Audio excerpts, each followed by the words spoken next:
And within memory, there are two types. One is called implicit, and the other is called explicit. Okay, and the implicit one is the one that's happening from in utero to the third year, by de facto the only one available to us. And then it is the one that happens when you're under a stress condition. The release of the adrenaline inhibits the hippocampus in the limbic system, which is where the main explicit memory processing unit is.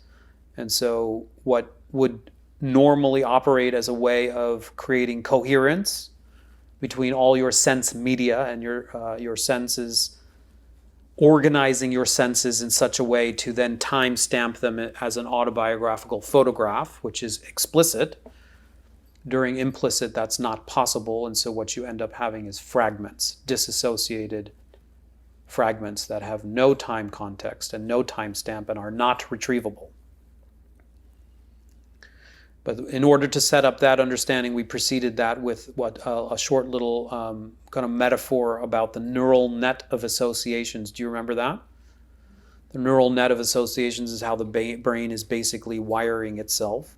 So during any given moment, one sight and sound and smell are all wiring at the same time, and then it's being time-stamped as a memory. And then during implicit memory, it's still part of the constellation of the web, but it is disentangled or disconnected.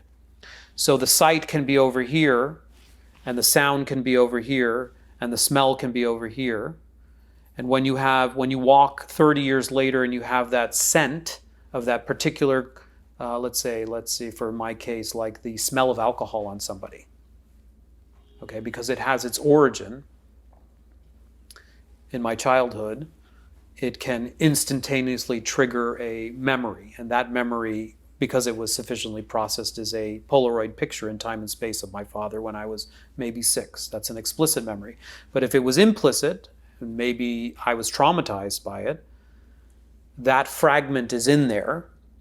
And by way of association, it can activate it, but because it's disconnected from all the other ones and doesn't have a frame of reference, the fear that is associated with it is triggered, but the fear is experienced as if it's happening right now, because it has no frame of reference.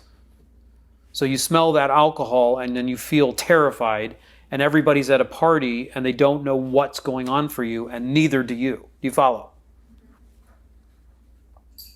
So that wiring mechanism becomes really important in the healing.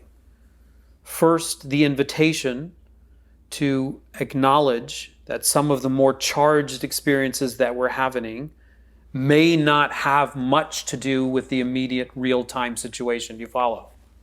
If we can build in a little bit of education based on this class, that the things that we experience, if they're heightened activation, and it has even the remote sense of like not being proportionate with what's happening, there's a high likelihood that it can be the activation of an implicit memory.